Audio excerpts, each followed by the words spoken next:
Thank you for staying with us here on Going Beyond. My very interesting guest today is Col.David Saram. Col.David Saram has been with the Army for 25 years, like I told you before. And then he left and he started this amazing group of companies called the Radiant Group of Companies. Now, thank you, sir, for staying with us. You talked about, I think we touched on 3 companies so far.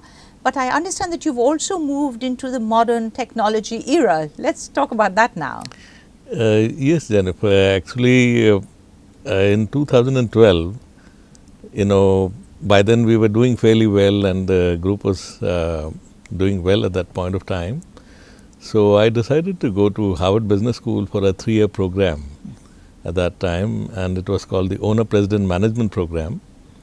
So I underwent that, and that was basically to align myself with the aspects of globalization that's currently going on, and also to understand as to what is happening in technology and what are the new developments that's going on.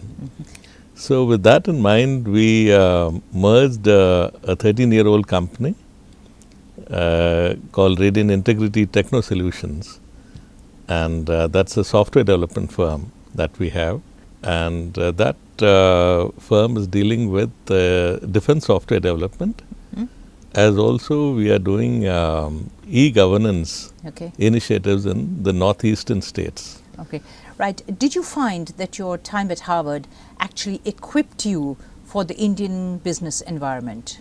It equipped me for the global and the international standards which have to be aspired for. So you could actually translate that into Indian business environment. And we had to adapt it to the Indian environment. And the other thing it helped me was the last firm that we have, that is Radiant Global Solutions. So we realized that now technology is moving forward. So we set up initially an outsourced business in knowledge process outsourcing based on financial accounting services. And now we are into pure product development based on data analytics and the blockchain. Right. Which is today the forward and cutting edge technology. The in thing. So how is it possible to actually be the chairman, be the owner, be the founder of all of these things? Did you have to actually study each of these things in isolation? Well, my role today has changed, and though I am the executive chairman, I am always there to listen to the second tier, who are the chief executive officers of each of these businesses. Now they come with their core competency to drive the particular business. So my role, I see more as a person who provides a platform, who enables and empowers them and supports them financially also. And we look into particularly the key hires who are there. I look into those aspects, and we are constantly in alignment with what's happening in the world and how we need to improve ourselves and bring in international best practices into the businesses. I want to ask you, what do you believe is the key element for your incredible success? Well, there is always the element of God's grace. Indeed. That's one of the important aspects. But besides that, I think if I were to look back and say as to what really helped, it was detailed planning.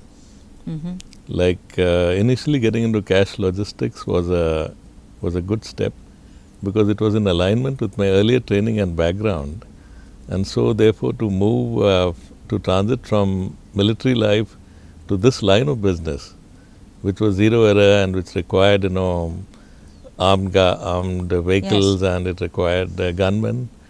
So the transition was smoother here, and I could also hire a lot of ex-service personnel, officers as well as men, who could join me and who could help me build the business. So I think that was one of the key factors. And the other thing, as I already said, I refused to change, because I felt that if somebody was shaking my hand and giving me business, it was because I was a former service officer. So those value systems that we had in the Army, and those we have continued to persist with even after entering corporate life. Right. I see this Army man coming out in you all the time, Colonel. I was just wondering, I have great respect for the services, I have great respect for the uniformed forces. I would imagine that discipline plays a very important role in success in any field.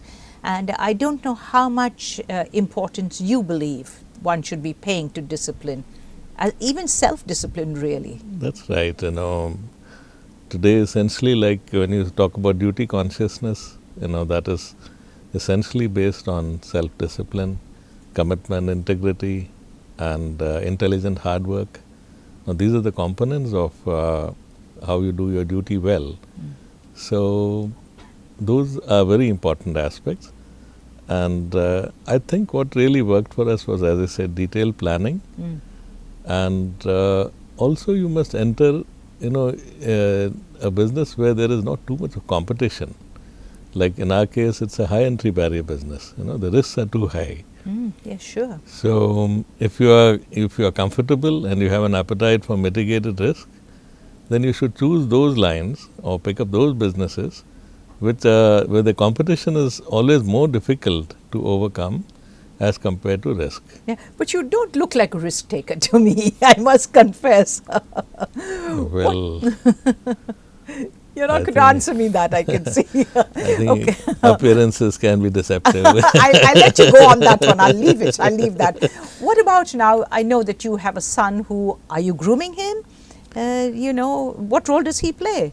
Well, my son Alexander, he has done his Masters in Management from the Imperial College London, and he was with PricewaterhouseCoopers as an investment banker. So thereafter I requested him to join the family business so that he could be of support to me. And he is now my executive assistant. Right. And so he has a complete idea, and that's also part of business continuity planning.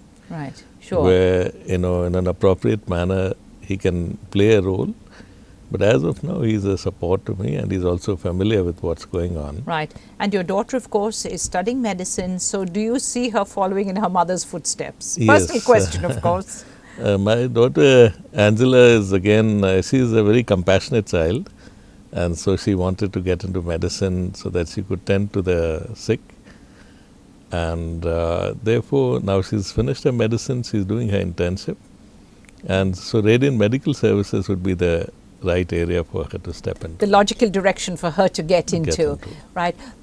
What does the future hold for you, and what would be your plans for the future? Do you see your Radiant Group getting more and more? The next time we talk, you'll probably end up sitting here and saying, I've got 10 companies or some such thing.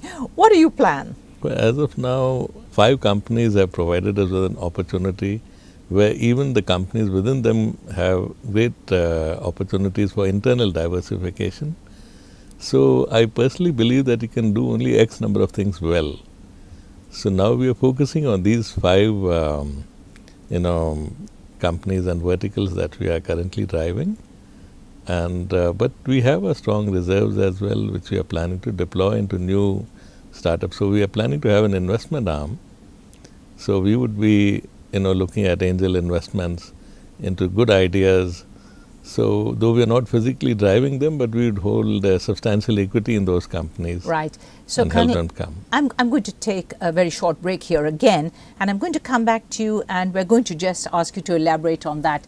Time for us yet again to go for a very short break, and we'll be right back with you.